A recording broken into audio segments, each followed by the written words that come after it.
स्वागत है आपका ऑनलाइन क्लासेस में। अध्याय 9 अनुक्रम श्रेणी हमारा चल रहा था, जिसके अंतर्गत प्रश्नावली 9.3 के प्रश्नों को हल कर रहे थे और 19 तक प्रश्नों को हमने हल कर लिया था। आज हम प्रश्न संख्या 20 से शुरू कर रहे हैं। दिखाइए कि A R square dash dash dash A R N minus 1 एक श्रेणी दे रखी है ये वाली, और दूसरी दे रखी capital R square A R capital A R square capital A R N minus 1 के संगत पदों के गुणनफल से बना अनुक्रम गुणोत्तर श्रेणी होती है तथा सार्व अनुपात हमें ज्ञात करना है।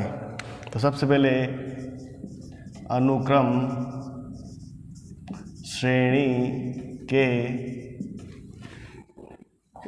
श्रेणी का गुणनफल अनुक्रम श्रेणी का गुणनफल हम लिखेंगे तो किस प्रकार से ए का ए से गुणा, ए आर का ए आर से गुणा, ए आर स्क्वायर का ए आर स्क्वायर से गुणा डैश डैश डैश, इस प्रकार से श्रेणी बन जाएगी। तो पहला पद क्या हो जाएगा, पहला पद बराबर ए हो जाएगा।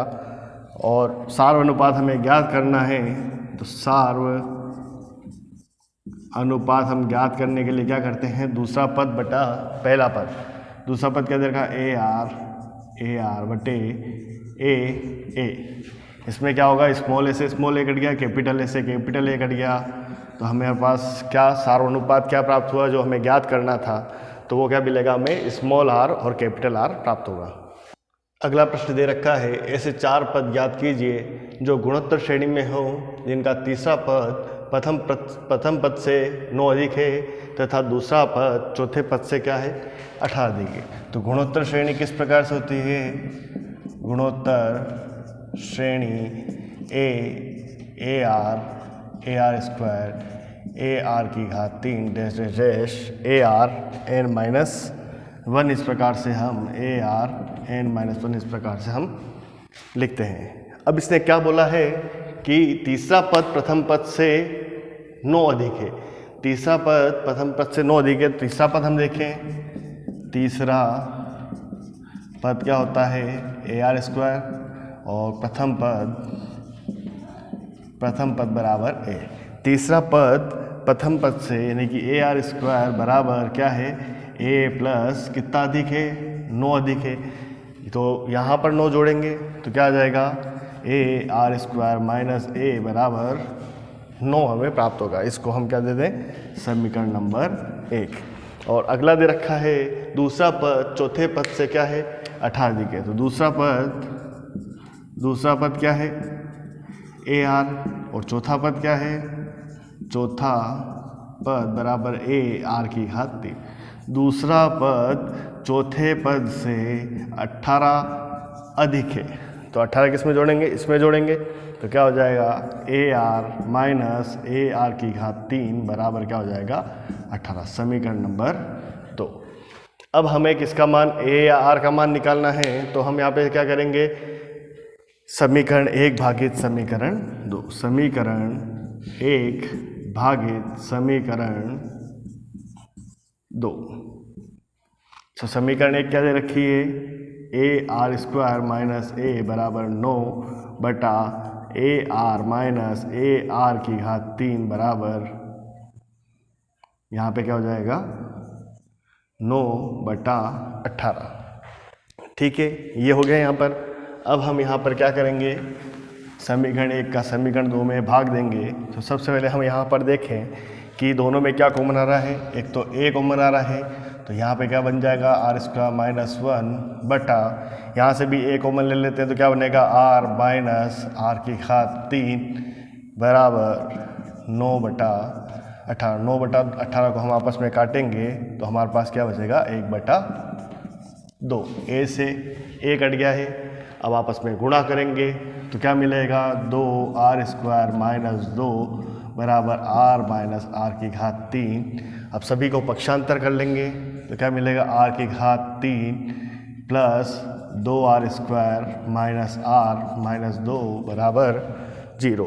जब इनको हम आपस में गुणनखंड करके जब इसको हल करेंगे तो हमारे पास क्या प्राप्त होगा, r - 1 r प्लस 1 और r प्लस 2। गुणनखंड करना हमने 9th क्लास और 10th क्लास दोनों में पढ़ा है, तो इससे गुणनखंड हमें ये प्राप्त होंगे। तो r के मान क्या प्राप्त हो जाए, r बराबर 1 माइनस 1 और 2 प्राप्त हो जाएंगे। समीकरण 1 से समीकरण 1 क्या है, उसमें हमें क्या रखना है, मान रखने हैं। तो a r माइनस 1 बराबर 9, आर स्क्वायर माइनस 1, तो r बराबर हम इसमें क्या रखेंगे, 2 रखेंगे।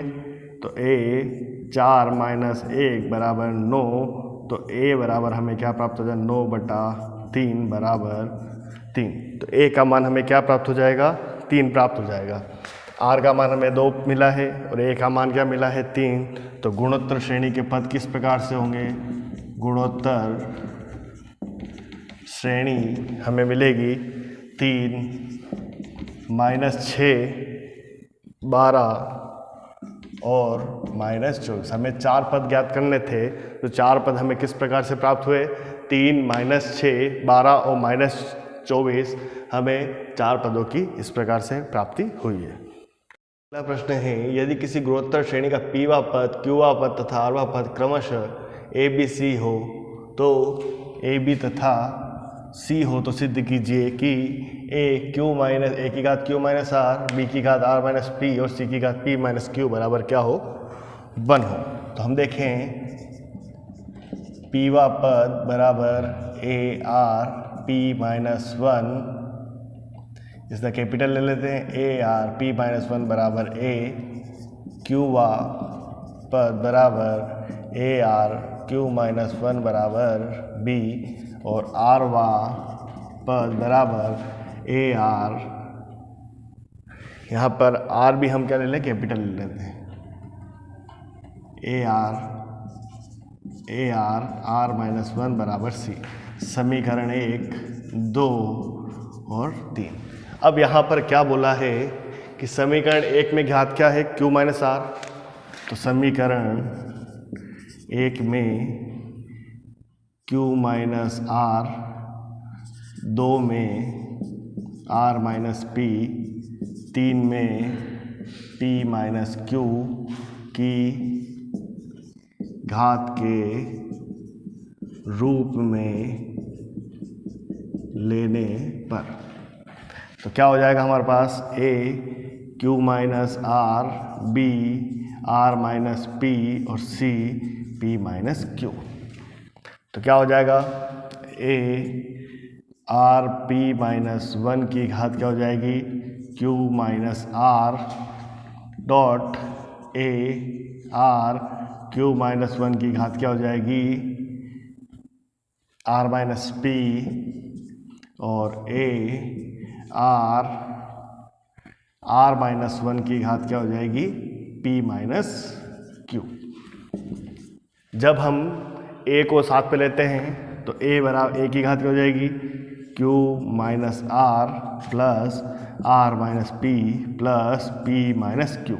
इसी प्रकार आर को लेंगे तो आर को लेने पर क्या हो जाएगा, पी का क्यू से गुणा, तो P Q minus P R minus Q और प्लस का आर। दूसरे पद में लेंगे तो क्या हो जाएगा, plus Q R minus P Q minus R और प्लस पी।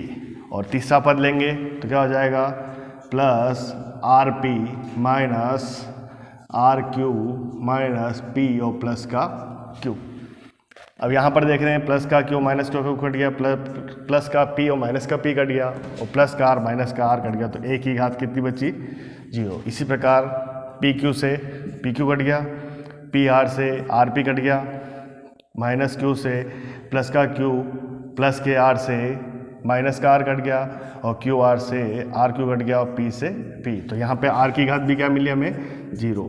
जब भी हमारे पास किसी भी संख्या की घात अगर 0 आती है तो उसका मान क्या मिलता है, हमें पास 1 प्राप्त होता है। तो हमें क्या सिद्ध करना था कि इनका गुणनफल क्या हो जाएगा, 1 के बराबर हो जाएगा। तो यहाँ पे हम लिख देंगे इति सिद्धम। अगला प्रश्न दे रखा है, यदि किसी गुणोत्तर श्रेणी का प्रथम पद ए तथा एन व पद ए तथा बी एवं पी एन पदों का गुणनफल हो तो सिद्ध कीजिए पी स्क्वायर बराबर ए बी की पावर एन। अब गुणोत्तर श्रेणी में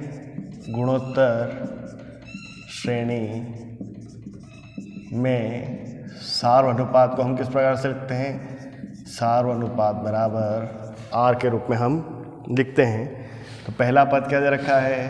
पहला पद बराबर ए और अंतिम पद एनवा पद बराबर A R N minus one बराबर क्या दे रखा है हमें? बी के रूप में हमें दे रखा है। तो पी बराबर एन पदों का गुणनफल। पी क्या है? एन पदों का गुणनफल और एन पदों का गुणनफल A R square dash A R N minus one बराबर ए कितनी बार है? एन बार है तो ए एन लिख दिया और आर की पावर वन प्लस आर की पावर आधार समान इसलिए घात हो जाएगी one plus two plus dash dash dash N minus one बराबर ए की घात एन। जब आर की घात एन के रूप में होता है तो एन पदों का योग क्या होता है? N plus one N minus one upon two. यहाँ पर एन माइनस वन दे रखा है तो क्या हो जाएगा? एन आर की घात एन माइनस वन बटा टू, क्योंकि ये एनवा पद है इसलिए हमने इसको किस प्रकार से लिख दिया? N minus one upon two के रूप में हमें लिख दिया। तो अगर स्क्वायर करेंगे, स्क्वायर करने पर क्या हो जाएगा? ए की पावर 2n और आर की पावर एन माइनस वन, क्योंकि 2 से 2 क्या हो जाएगा? यहाँ पे कट जाएगा। ये क्या हो जाएगी हमें? समीकरण नंबर 1। और दूसरा दे रखा है ए बी की पावर n, यानी कि ए बी का मान कितना है? A R N minus one की पावर क्या है? n बराबर ए स्क्वायर आर की घात एन माइनस वन की घात एन। इसको हम किस प्रकार से लिख सकते हैं? ए की घात 2n आर की घात एन माइनस वन, समीकरण नंबर 2। अब समीकरण 1 और समीकरण 2 से हमें क्या प्राप्त हो रहा है कि दोनों मान क्या हैं? बराबर हैं। तो समीकरण 1 तथा 2 से हमें क्या मिला है? पी स्क्वायर बराबर ए बी की पावर एन हम लिख सकते हैं, क्योंकि दोनों मान क्या हैं? बराबर हैं। तो हमें सिद्ध भी यही करना था कि पी स्क्वायर वर्ग का मान किसके बराबर है? ए बी की पावर एन के बराबर है। अगला प्रश्न दे रखा है, दिखाइए गुणोत्तर श्रेणी के प्रथम n पदों का योगफल तथा n+1वें पदों से 2nवें पद का योगफल का अनुपात जो है वो क्या है? 1/r की पावर n है। तो n पदों का योगफल का सूत्र हमें पता है, n पदों का योगफल बराबर a r की power n minus one upon r minus one, या इसको हम इस प्रकार से भी लिख सकते हैं 1 माइनस आर की power n upon 1 minus R, समीकरण नंबर 1। अब n+1 से 2nवें पद का, तो n+1 वा पद n+1 वा पद बराबर a की पावर n+1 माइनस वन, तो बराबर क्या हो जाएगा? an पद। तो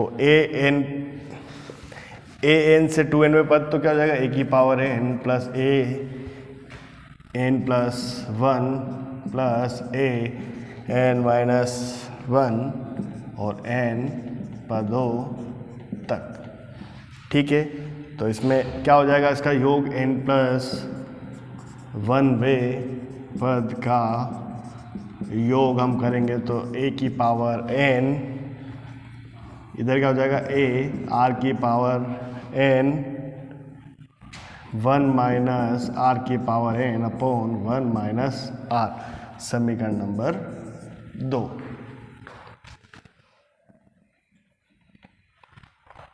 समीकरण नंबर 2 हो जाएगी a r की पावर n।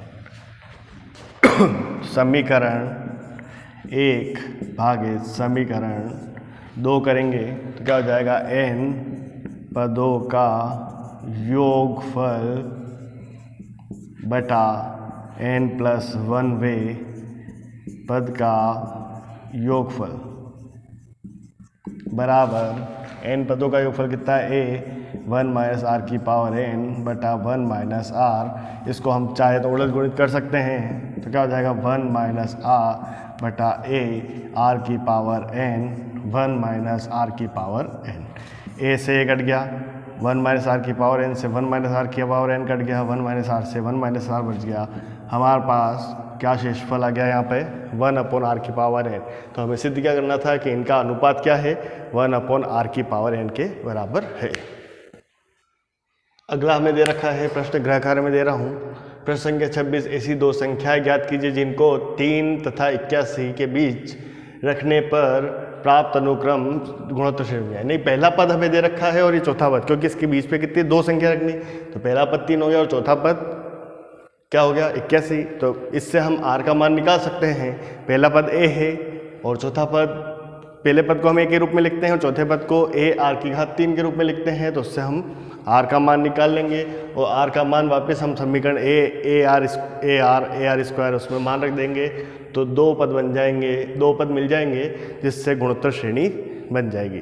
फिर भी आपको किसी प्रश्न में कोई परेशानी आती है तो आप पूछ सकते हैं। Thank you very much.